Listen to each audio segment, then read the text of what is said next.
Yo diría que el proyecto inicial mío fue una casa que mis padres a los 4 hermanos nos donaron de Quito Tenis. Ahí yo le recuerdo que dice como que era estudiante, porque fui analizando esa maqueta. Y era un terreno que, ahí por ejemplo me equivoqué, está orientado al norte y al sur. Entonces el asoleamiento fue terrible. Ya hice la casa, gané el primer ornato, pero la verdad que gané. Pero yo recuerdo que el dormitorio principal solo recibía sol en invierno. O sea, cuando tenemos el solsticio de invierno, o sea, hacia el sur, claro, ¿sí? Al sureste. Esta es la casa que les comentaba, con la que gané el primer ornato el año 73. Entonces estaba el norte aquí y el sur acá. Ya. Entonces el sol estaba por aquí, le abrí después una ventana grandota aquí, ¿no? Y esta casa, por ejemplo, es lo que les decía, en un frente de 7 metros, o sea, de 10 metros tenía 3 de retiro, 7 se desarrollaba aquí. Y lo que yo planteé fue, junto a las escaleras, un espacio de triple altura, que Ya. funcionaba. Esto, por ejemplo, para el solsticio de invierno, entraba solo aquí, solo en ese, y en el otro solsticio acá. ¿El norte dónde está? En esta, sí. El norte está acá. Entonces, después yo recuerdo que cambié, ¿no? Entonces, este ha sido el primer proyecto que Americano. el primer hijo, ¿sí?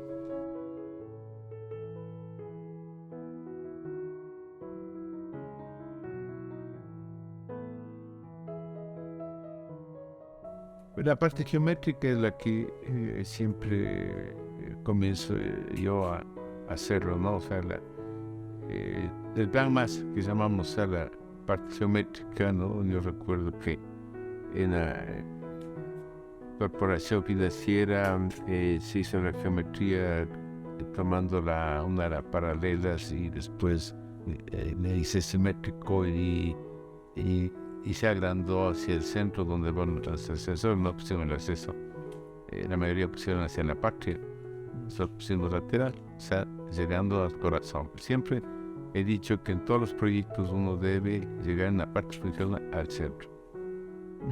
O sea, yo siempre critico cuando en un proyecto ingresamos al un extremo para recorrer todo el proyecto. Pero tenemos que llegar siempre al centro.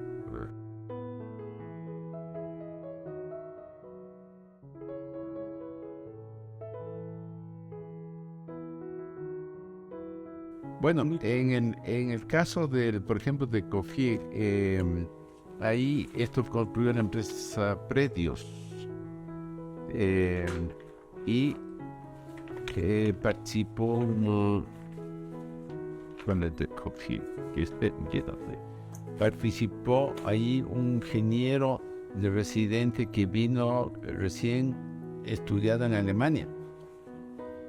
Yo recuerdo que él hizo, no sé si habrá aquí algún detalle de eso, él hizo el detalle del encofrado, ¿no? Y habían unos pasadores especiales y claro, ahora las técnicas que tienen son buenas. Ahora se tienen ahí, prácticamente creaban unos borrados como andamio y se trataba de parar el encofrado aquí, de acá no, porque está dentro del piso, pero esto es de acá. Entonces con unos pasadores que se hizo y que se han de haber visto a veces en los huecos estos, eran huecos que debíamos haber dejado así, pero a pesar que son unas rendijas, en altura comienza a circular mucho aire y frío,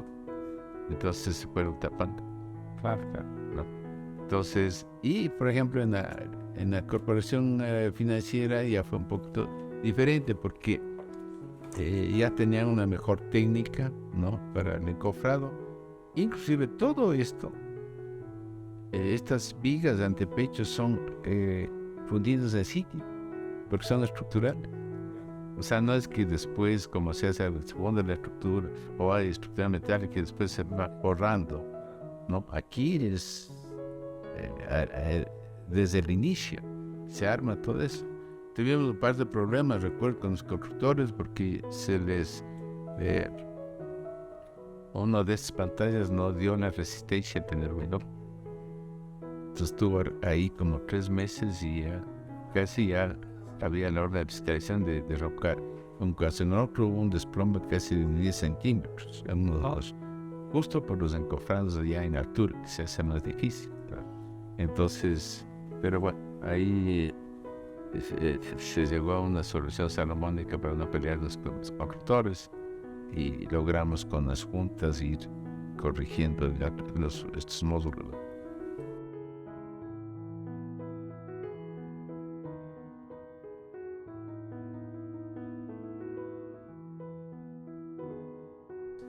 Muchas veces el constructor nos ha hecho ajustes, pero el que más ajustes hace es el obrero.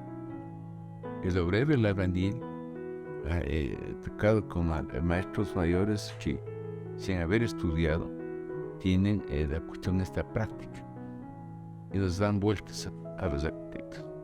¿Y qué? En la parte ya práctica de ejecutar ciertas cosas. Llegas y te encuentras que ha cambiado algo y...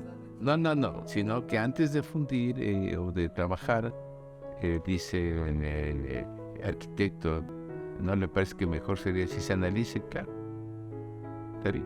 O sea, es parte también de la cuestión práctica. ¿Por qué? Porque el albañil maneja el material, claro, y sabe cómo funciona todos los materiales del encofrado, como todo.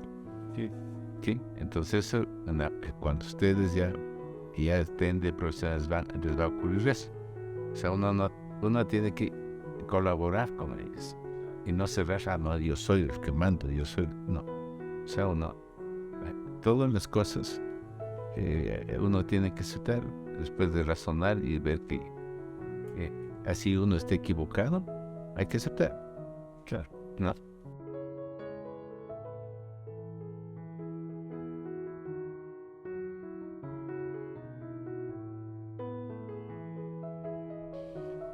Para las madres de caridad que hice en el año 73.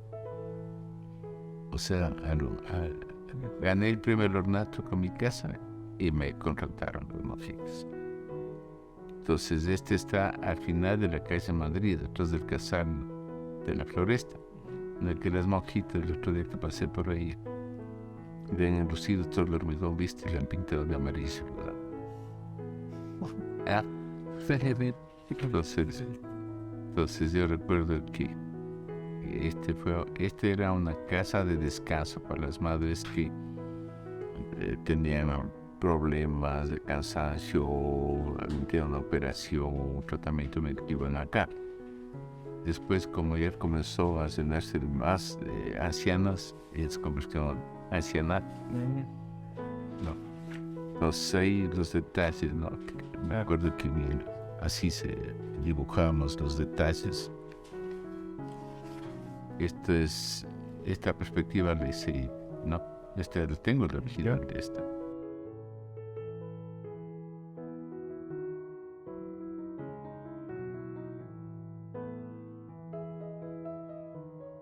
Yo siempre he estado guiado por Le Corbusier, por ejemplo. Todo el trabajo racionalista de él ha sido para mí un referente. Entonces, después ya como vídeo, y hasta ahora yo sigo haciendo hormigón, ¿no? Entonces, pero el hormigón visto, digamos, por ejemplo, usando un buen encofrado de media duela y todo, no, ahora usan planchas metálicas, les dan color, es diferente la técnica, ¿no?